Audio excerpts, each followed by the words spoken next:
I was just sending you guys an email. All right. So here we go. We are to the vertebral column. The vertebral column is 26 bones, right? 24 of them are vertebrae. Then inferior to the vertebrae, at the base of the vertebrae, you have a sacrum that's at the back of your hips. And then you have a tailbone called the coccyx. So this provides weight-bearing support and protection of the spinal cord. These bones kind of surround and protect the spinal cord, and they get bigger and bigger as you move your way down the column, right? And that's to support more and more weight. Obviously, the vertebrae that are in your neck don't have to support nearly as much weight as the ones that are in your lower back.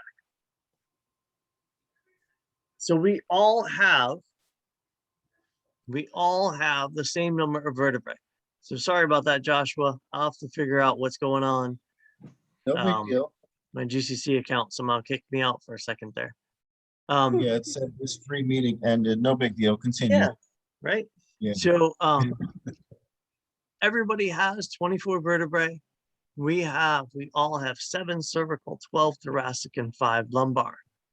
Now, have any of you guys ever heard of a way to remember that? It's easy. Me. Joshua, what do you got?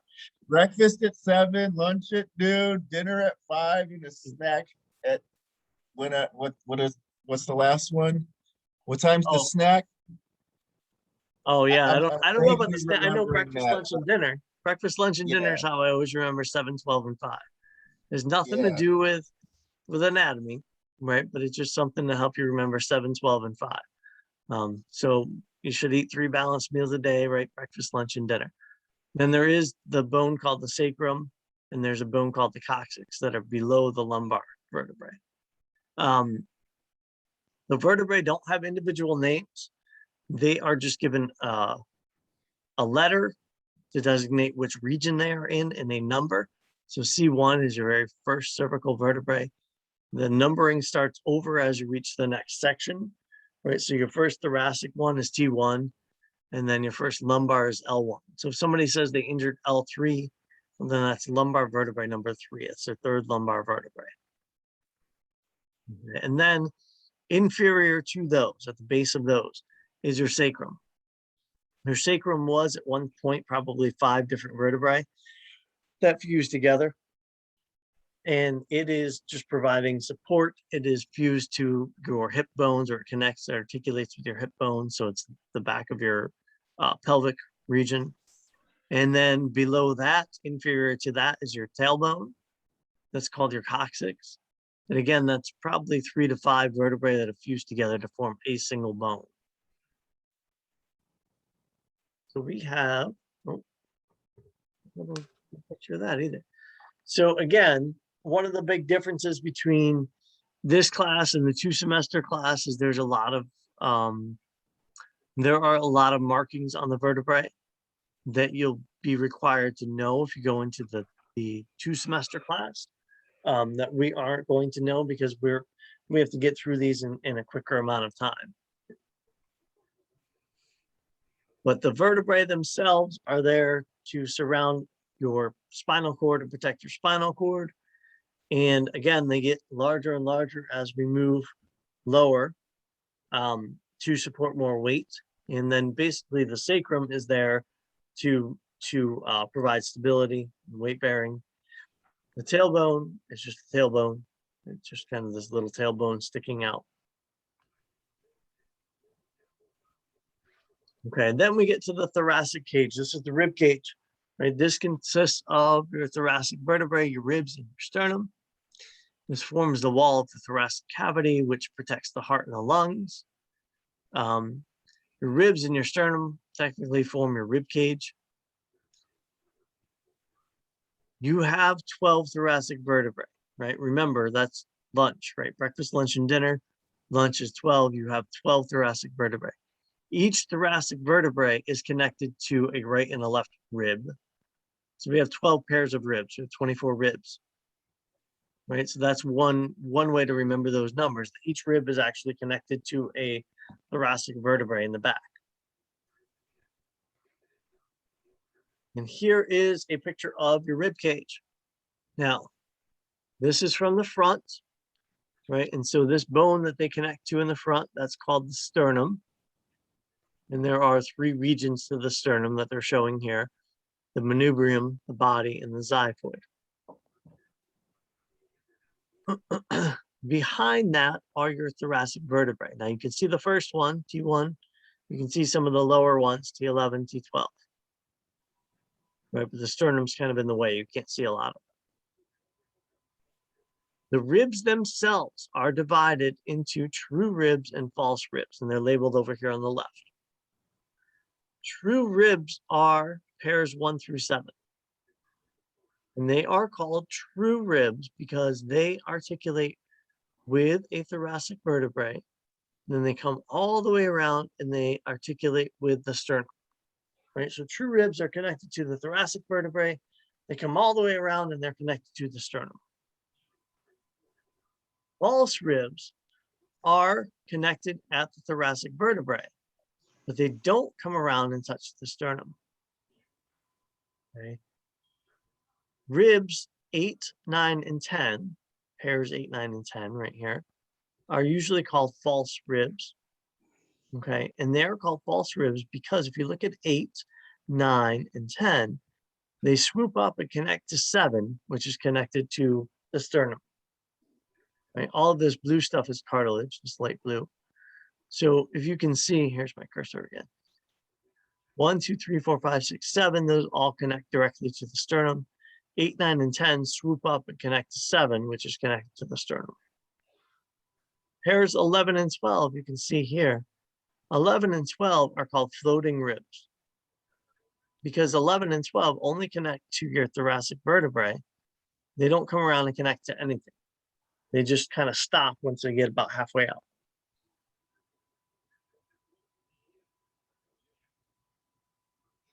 So make sure you know which ribs are true, which ribs are false, which ribs are floating.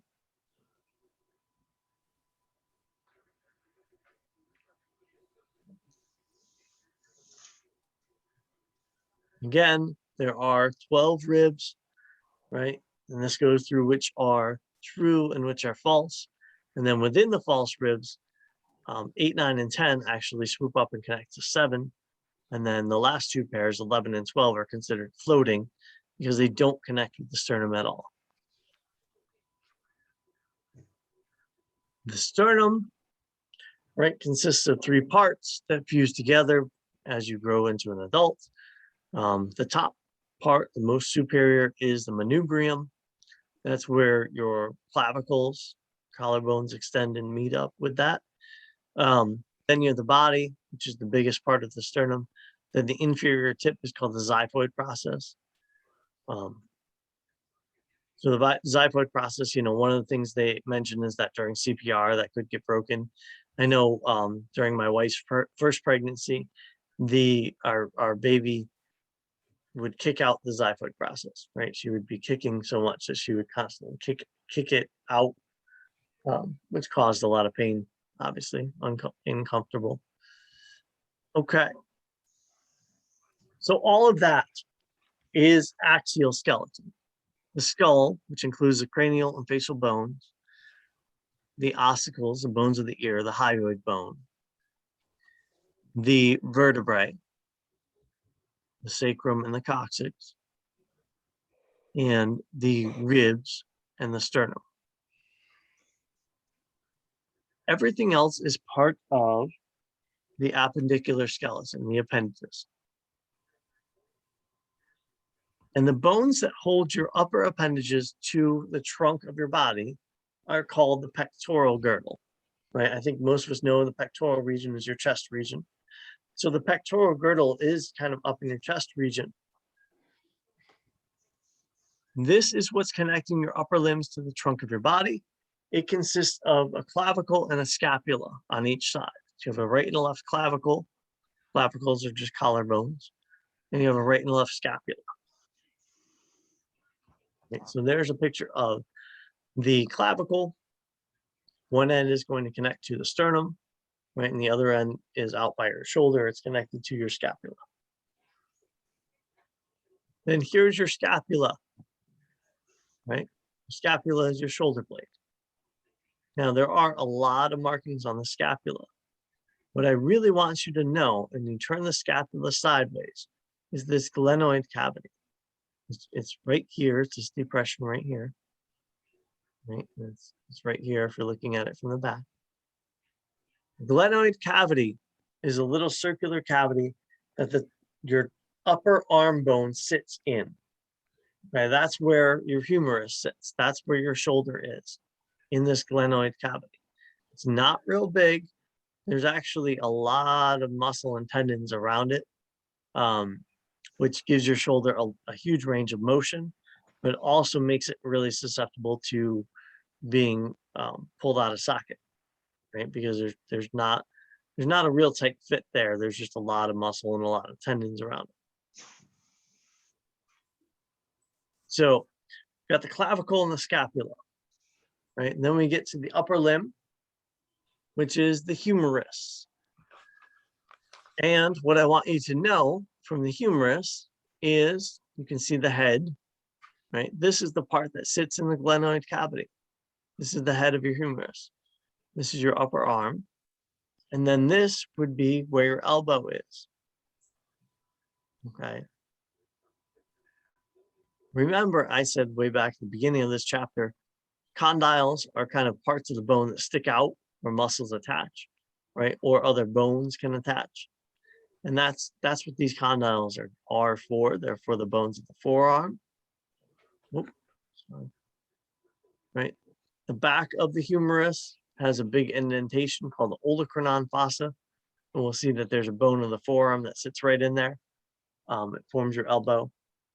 So how many bones do we have in our forearm?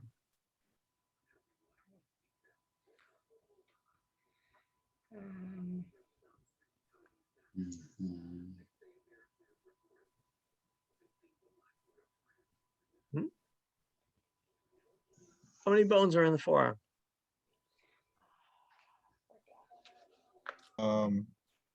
20. No, two. Two bones in our forearm, right? I'm referencing a reference from the anatomy lab where they're Oh, you're like, thinking about the good way wrist to in there. remember it, 420, yeah. So, No, that's muscles. there's my only bad. really two in the forearm. Yeah, I'm thinking of muscles, my bad. Yeah. So what are the two bones of the forearm? What are they called? The long bone. Radius and the, sorry, Peter, go ahead. Yeah, I was saying the long bone and short bone. Yeah. Like a long bone. Yeah, they're radius. both kind of long. But which one's the one's the ulna, one's the radius, right? One's ulna and the radius. How do you know which one is which? The bigger one is the ulna. The ulna is bigger. Which side of your forearm is it on? I'm gonna say the back if you're doing anatomical position. So So, on the inside. right. So Right? lining up with your pinky. Your ulna Yeah, lines there up you with your go. pinky. Your Yeah. radius lines up with your thumb. Right? Be careful when you say inside and outside. So you're right. In anatomical position, the ulna is medial and the radius is lateral. It's outside. If you flip your hand over, those bones cross over each other. You make an X, Mhm. which is crazy. But yes, our bones cross over each other when we do that. But the ulna, no matter how your hand is positioned, the ulna is always the pinky side and the radius is always in line with the thumb side. Right. And then we have the wrist and the hand. Right. The wrist is made up of 8 little bones called carpals. And I always think of something called carpal tunnel syndrome, right? Which some people have from like using their fingers too much, using like typing a lot of times, where there's a problem with the nerves getting through that region. They do have individual names. Again, I'm not requiring you to memorize them. The bones of your hands are called metacarpals, right? So the fleshy part of your hand, there are bones in there. There are 5 bones in there. They're metacarpals. So carpals, metacarpals. And then your fingers are phalanges, right? And each finger has 3 phalanges. except for your thumbs. Your thumbs only have two. Here's a picture of Think of Friends with Phoebe. phalange, is that? Regina Phalange. Regina Phalange. So here's a picture of the hand. You can see the radius and the ulna. The ulna is always in line with the pinky. The radius is always in line with the thumb. The ulna is longer.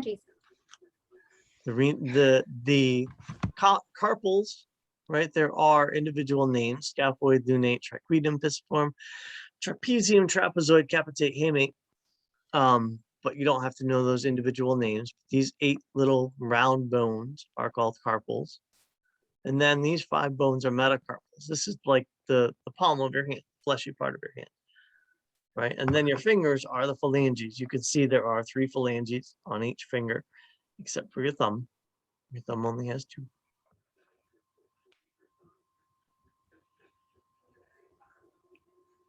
Right.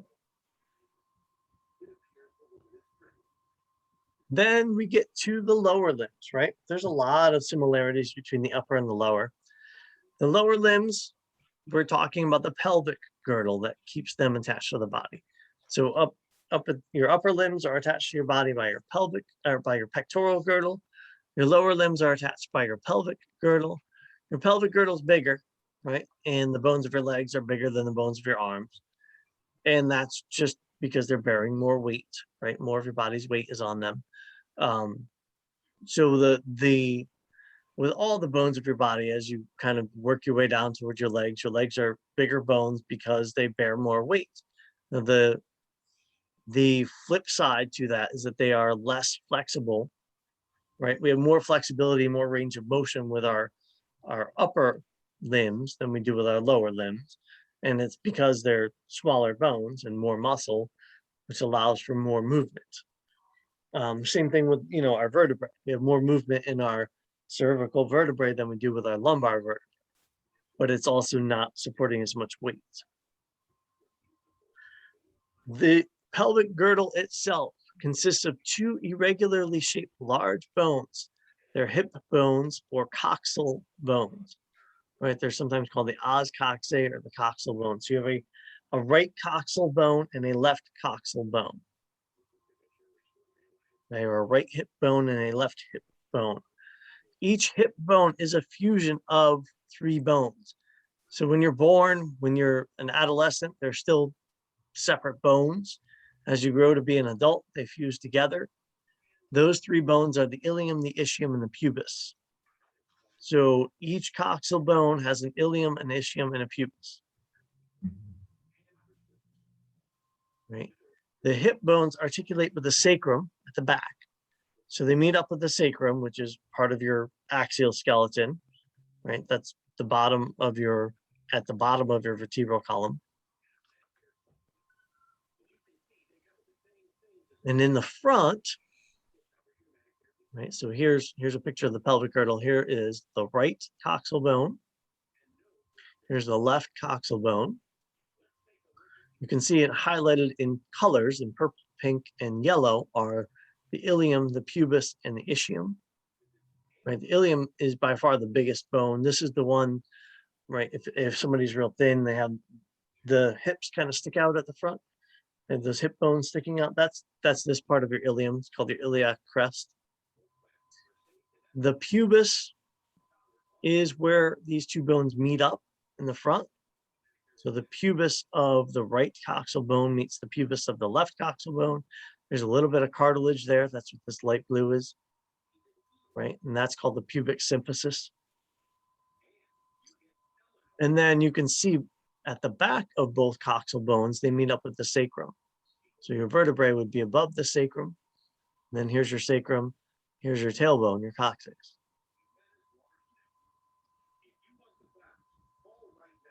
Okay.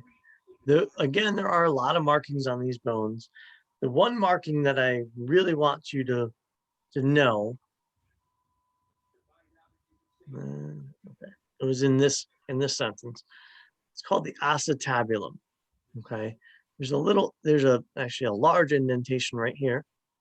There's another one over here. called the acetabulum.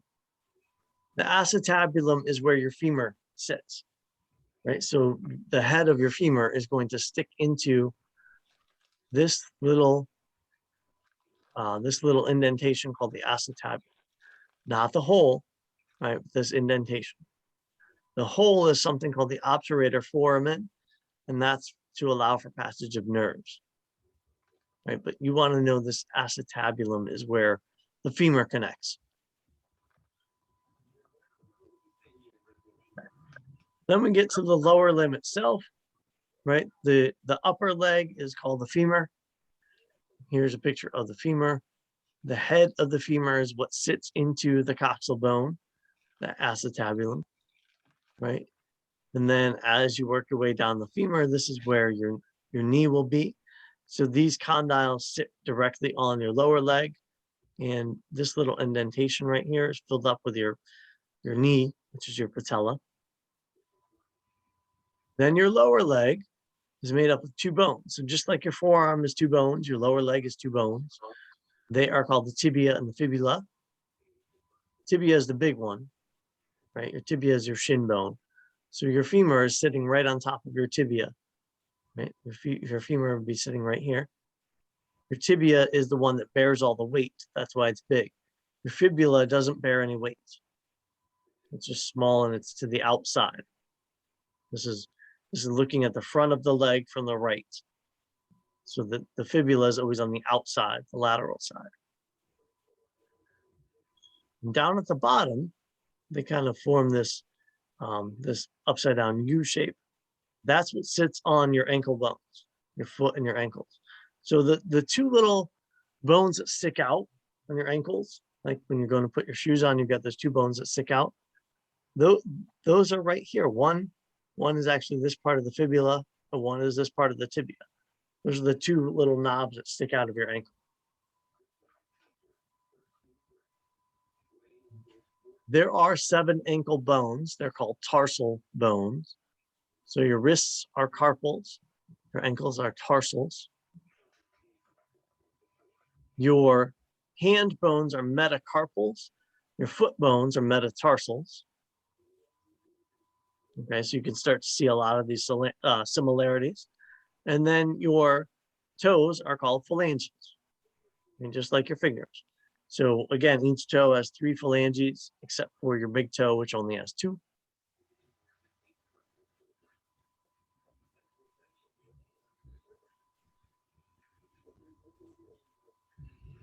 And so I'm going to finish up this chapter just talking about categories of articulations. So wherever 2 bones meet, that's called articulation or a joint.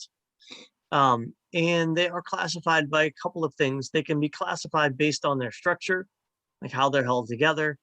If they're fibrous, if they're cartilaginous, they're held together with a little bit of cartilage, or if they're synovial, they're freely movable. We think of most joints as being freely movable, like in our fingers and our elbow and things like that. But remember, you have a bunch of bones in your skull, and where those bones meet up, it's not movable, right? It's a stationary joint. And sometimes these joints are classified by function. So based on how much motion there is, how much mobility. So the bones in your skull that don't move, those are called synarthroses, right? They're immovable. Something that is amphiarthrosis is slightly movable. And then again, most of the joints we think of are diarthrotic, right? Diarthrosis means freely movable. So synovial joints are always diarthrotic. You can have fibrous joints that are immovable or slightly movable. You can have cartilaginous joints that are immovable or slightly movable. Synovial joints are always freely movable. Always, always, always. Right. So here are some examples of synarthrotic joints, no movement, amphiarthrotic and diarthrotic. So again, fibrous joints between the bones of your skull are called sutures, right? Those don't allow for any movement, fibrous. Another example of a fibrous joint where there's no movement is between the teeth and the sockets that they sit in your mandible and your maxilla, right? Those are called gomphoses. You can have a cartilage joint, a cartilaginous joint rather, that has no movement.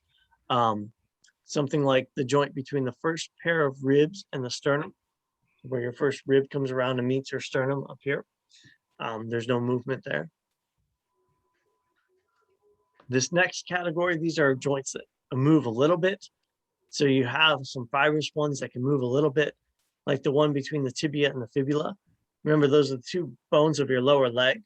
They can move a little bit, but they don't move much, right? It's just fibrous tissue that connects them and allows them to move a little bit. You can also have cartilaginous joints that move a little bit. Between the two pubic bones, there's a cartilaginous joint that's called the pubic symphysis. Between your adjacent vertebrae of your spinal column. So there's a little bit of movement there, but not a lot. And then most joints that we think of are synovial, right? They are freely movable. There are numerous ones, right? Your shoulder, your elbow, all the joints between your fingers, your toes, your knee, your hip, all of those joints are freely movable.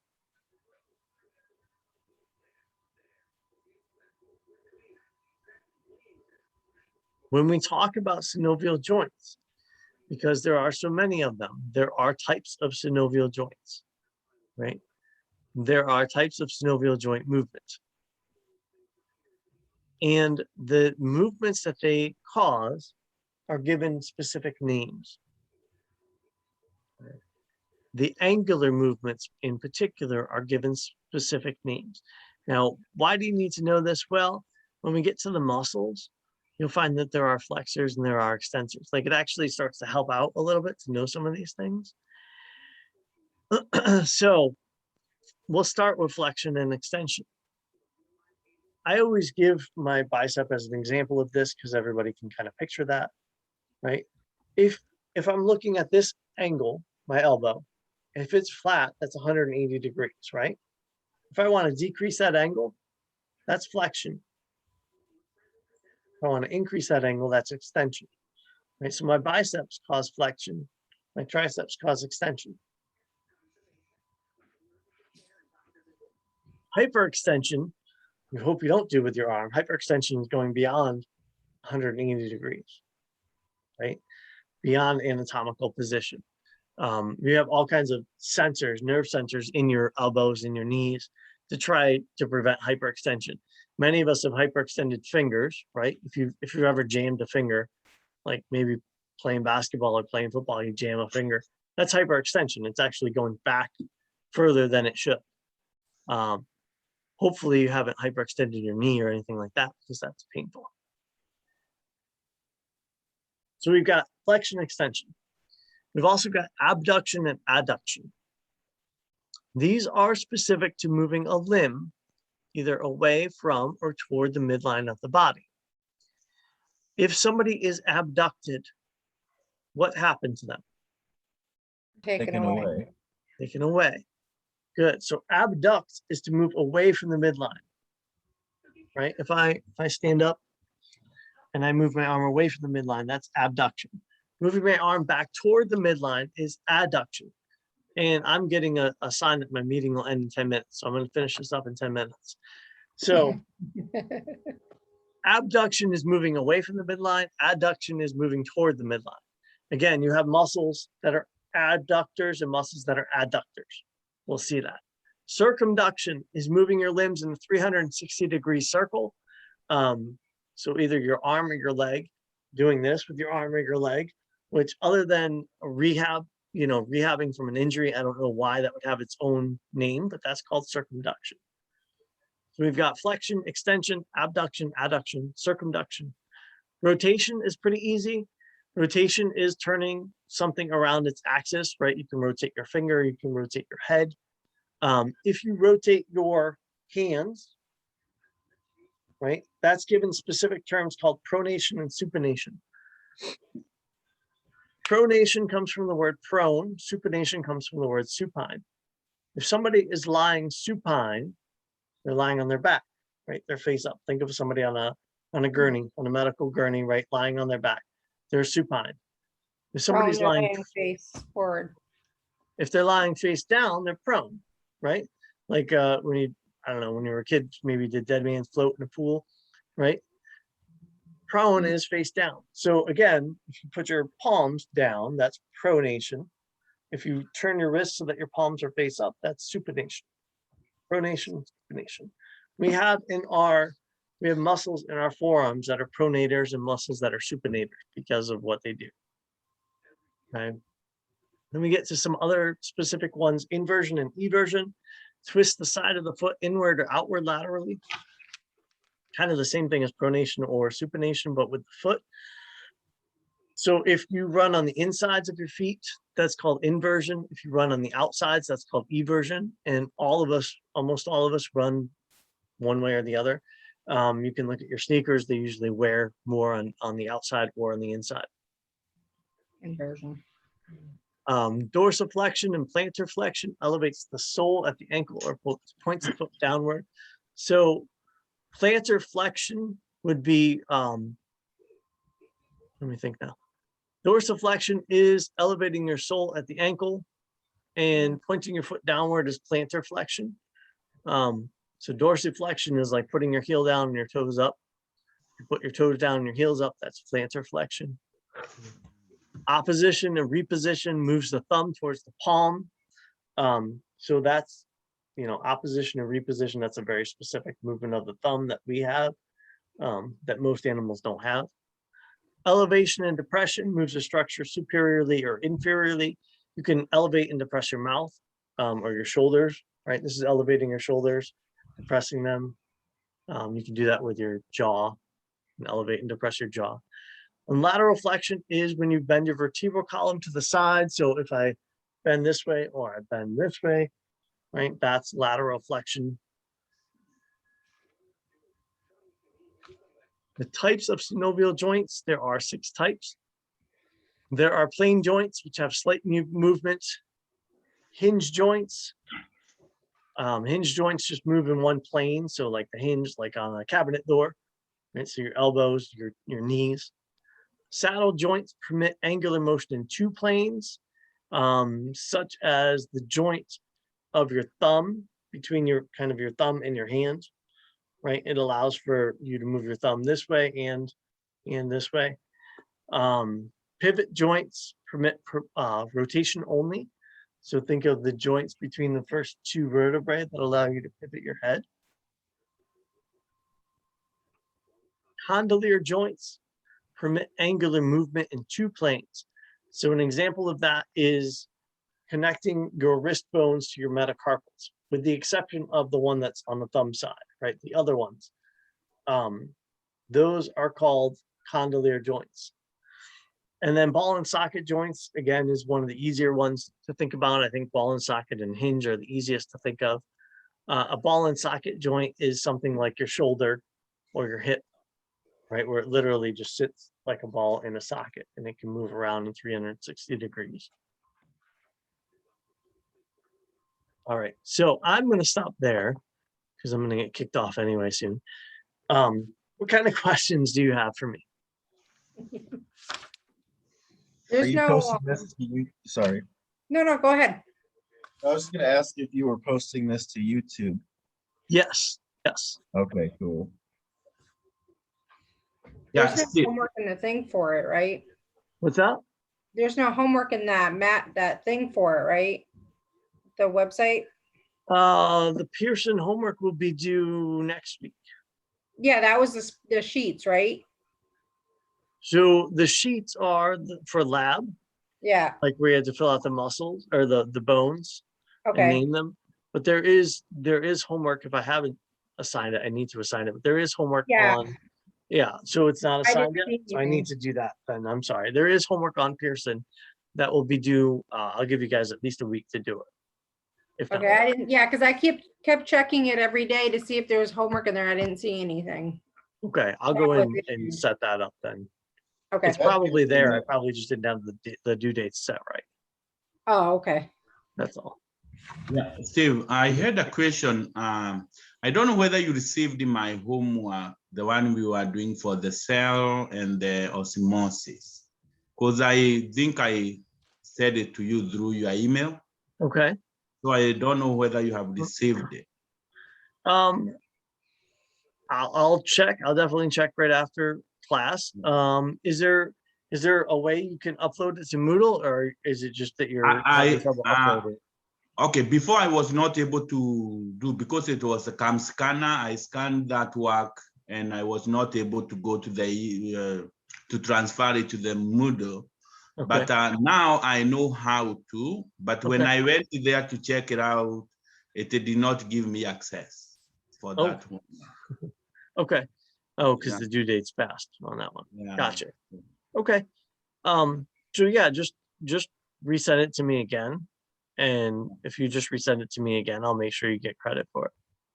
Okay, I will try to check the email again if you tell me if you received it or not. Then Okay. but I can do that. I can listen it again, no problem. Okay. That would be great. That way I'll make sure that you get it in there. All right. Yeah. Okay, thank you. You're welcome. Now, can you guys see your grades on Moodle? Can you see like your test grades and some of the homework grades that I've corrected and put in there? I Is that- am, the only homework lab grade that was corrected, that was put in for me for was 1. 3 hasn't been done yet. Okay. I was trying to look now, because like I said, do everything from the cell phone, but I don't see really much of anything in there corrected. I seen grades, let me see.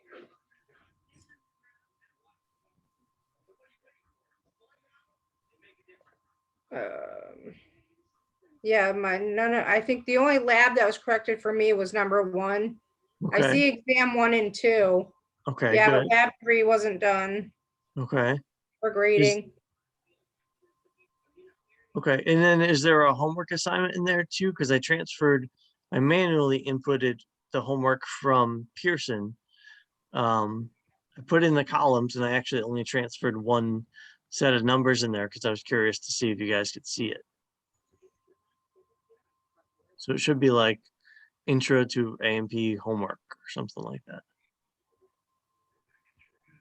Introduction, chapter lab 1. I'm like on my cell phone, I'm not seeing anything, but I'd have to look on the computer. Okay. All right. But the only grades I see is the 2 exams and the 1 lab. Okay. That's all I see for mine. All right. So Because I lab was wondering about 3, lab 3 if you got it, because I tried resending it again just in case, because I know it wasn't graded. okay. And did you emailed it to me or you were able to upload it? I first time? uploaded it to Moodle. Okay. Yeah, Yeah, it's weird. When I went to Moodle last night, so I was looking at things last night, it says like, 16 people submitted it. And then when I click on, okay, let's grade them, it only shows me 3. I'm like, all right, show me the rest. Like, show me the other ones. So So that's what I have to for figure out where those are. homework, the only thing I see here is says homework intro to A&P and then a grade. Oh, okay, And good. that- Yeah, I see that. And then I see exam 1, exam 2, and lab 1. Okay. And that's all I see for grades on